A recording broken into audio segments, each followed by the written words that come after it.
Rahul ट्रेनमधल्या general डब्याच्या birth सीटवर झोपलेला होता. गाडी थांबून पुन्हा सुरू झाली आणि अचानक त्याची नजर घटस्फोटीत रुचिकावर पडली. कळलेच नाही की ती त्याच्या समोरच्या सीटवर कधी येऊन बसली. चक्क 6 वर्षानंतर आज तिला पाहत होता. ती खूप बारीक झाली होती. तिने कोणती तरी जुनी आणि स्वस्तवाली साडी नेसली होती. ना कपाळावर टिकली ना गळ्यात मंगळसूत्र होतं. याचा अर्थ असा होता की तिने अजूनही दुसरं लग्न केलं नव्हतं. ती अजूनही माझ्यासारखी एकटीच आहे का? राहुल तिच्याबद्दलच विचार करतच होता की तेवढ्यात रुचिकाची नजर त्याच्यावर पडली. नजरानजर होताच राहुल दुसरीकडे पाहू लागला. मग माहीत नाही राहुलच्या मनात काय आलं की तो सीटवरून खाली उतरून रुचिकाच्या जवळ बसलेल्या मुलाला वरच्या सीटवर जाऊन बसायला सांगितले. तो मुलगाही वरच्या बर्थवर निघून गेला आणि राहुल रुचिकाजवळ येऊन बसला. बसताच राहुलने रुचिकाला विचारले की कशी आहेस रुचिका? रुचिकाने एक नजर राहुलकडे पाहिले, मग खिडकीकडे तोंड करून म्हणाली की मी बरी आहे. आणि तू? राहुल म्हणाला की मी सुद्धा बरा आहे आणि कानपूरला जात आहे. दिवाळी असल्याकारणाने रिझर्वेशन सीट मिळाली नाही, यामुळे जनरल डब्यात यावे लागले. तू कुठे जात आहेस? रुचिका म्हणाली की मी सुद्धा कानपूरला जात आहे. आजकाल आई तेथे मोठ्या भावाकडे राहत आहे.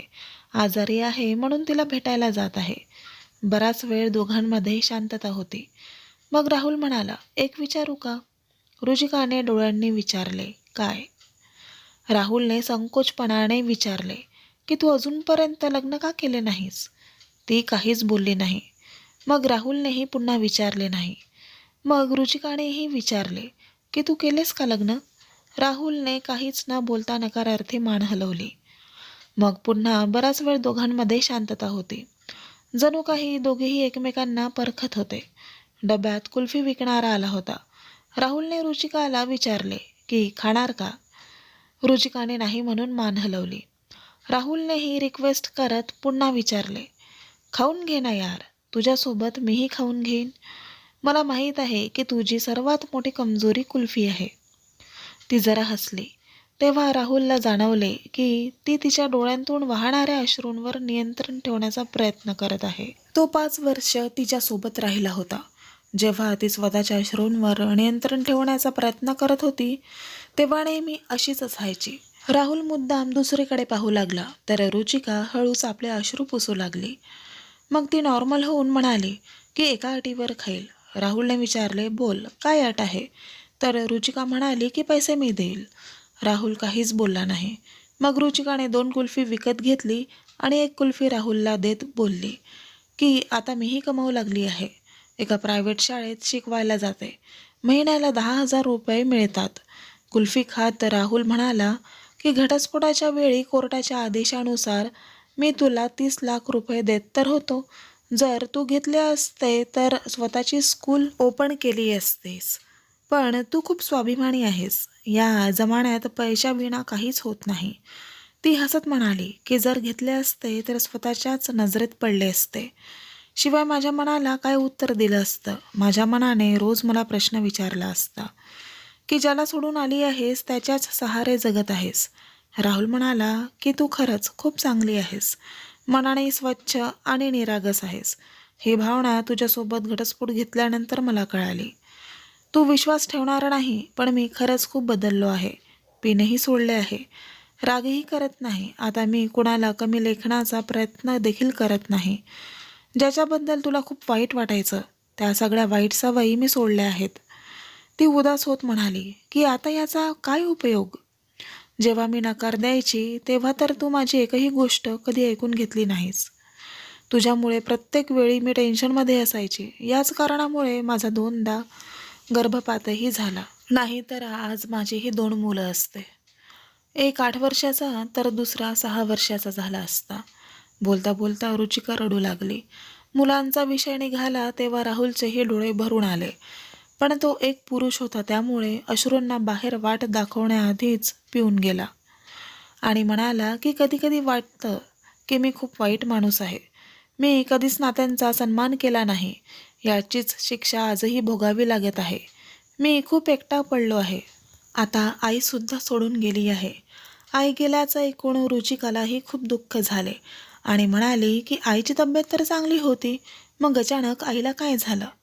पण आता मात्र राहुलला त्याच्या भावनांवर आवर घालता आला नाही आणि तो भावनेच्या भरात आपले अश्रू थांबवू शकला नाही आणि म्हणाला की ती प्रत्येक क्षणी तुझी आठवण काढायची आणि म्हणायची की माझ्या सुनेला पुन्हा घरी घेऊन ये. मी तिला कसं समजावू की घटस्फोट झाल्यानंतर सून परत घरी येत नाही.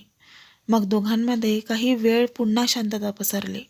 कानपूर आलं होतं, स्टेशन आलं होतं. राहुलने हळूच विचारले की पुन्हा कधी जाणार आहेस? रुचिका म्हणाली की आजची रात्र इथेच थांबणार आहे. उद्या सकाळच्या ट्रेनने परत जाईल. इतकं बोलून ती तिथेच थांबली. राहुलही तिथेच थांबला. मग राहुलने पुन्हा विचारलं की उद्या सकाळी किती वाजता ट्रेनने परत जाणार आहेस?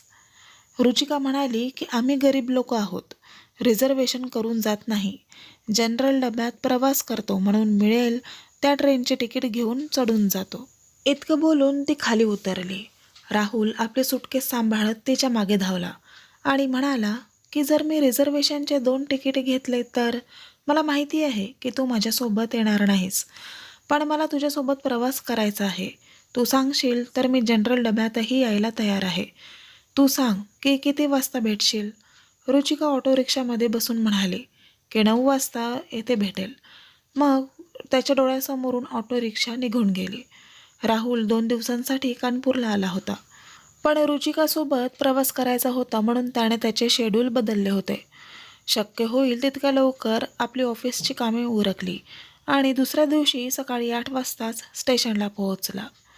रुचिका 9च्या ऐवजी 10 वाजता स्टेशनवर पोहोचली आणि म्हणाली की तू अजून इथेच आहेस?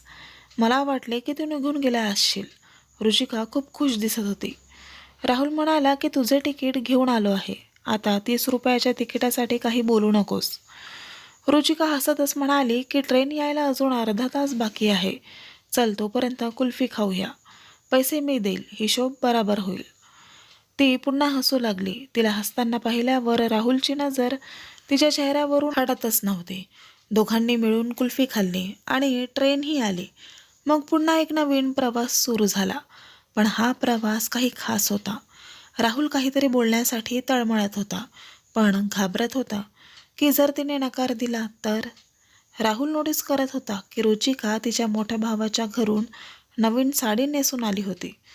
ती खूपच जास्त सुंदर दिसत होती. खिडकीतून येणाऱ्या थंड हवेच्या झोक्याने तिच्या चेहऱ्यावर केस उडत होते. तिच्याकडे पाहून राहुल मनातल्या मनात विचार करत होता की एकेकाळी ही स्त्री माझी बायको, माझं आयुष्य, माझं सर्वस्व होते. पण मला तिला सांभाळता आलं नाही. राहुलच्या मनात काय चाललंय हे रुचिकाने ओळखले नाही. मग अचानक रुचिका म्हणाली, काय झालं? अचानक इतका शांत शांत का झालास? मित्र समजून तरी काहीतरी बोल. राहुल म्हणाला की मला तुझी मैत्री नको आहे. रुचिका राहुलचे बोलणे ऐकून शॉक झाली. ती म्हणाली की मग माझ्यासोबत प्रवास करण्यासाठी इतका उतावळा का झाला होता? राहुल म्हणाला की मला तू हवी आहेस आणि तेही संपूर्ण आयुष्यासाठी, जन्मोजन्मासाठी. माझ्यासोबत हसण्यासाठी, माझ्यासोबत रडण्यासाठी. तो हे सगळं काही इतका फटाफट बोलला होता की रुचिका फक्त त्याच्या चेहऱ्याकडे पाहतच बसली. तो पुढे म्हणाला की मी चुकीचा होतो. तुझी कधी कदर केली नाही.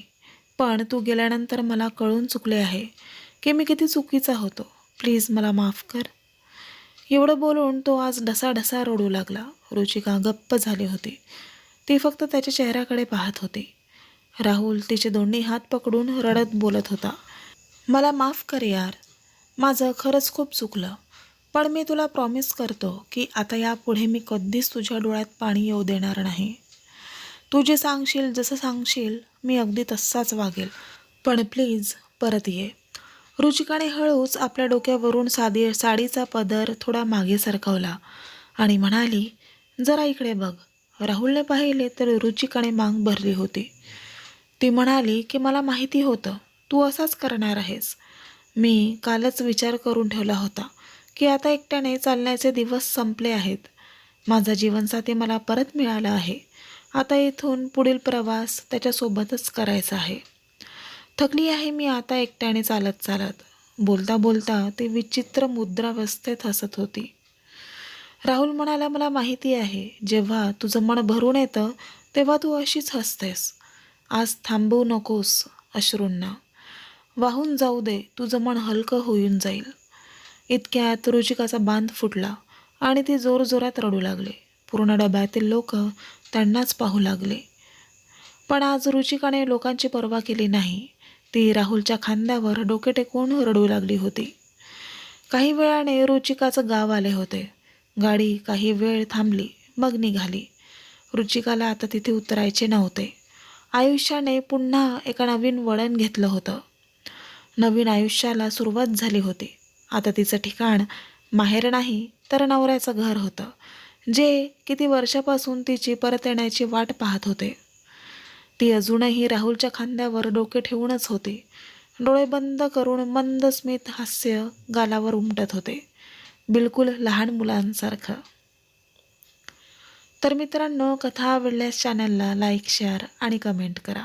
आणि अशाच छान छान कथा पाहण्यासाठी चॅनलला सबस्क्राईब करा. धन्यवाद.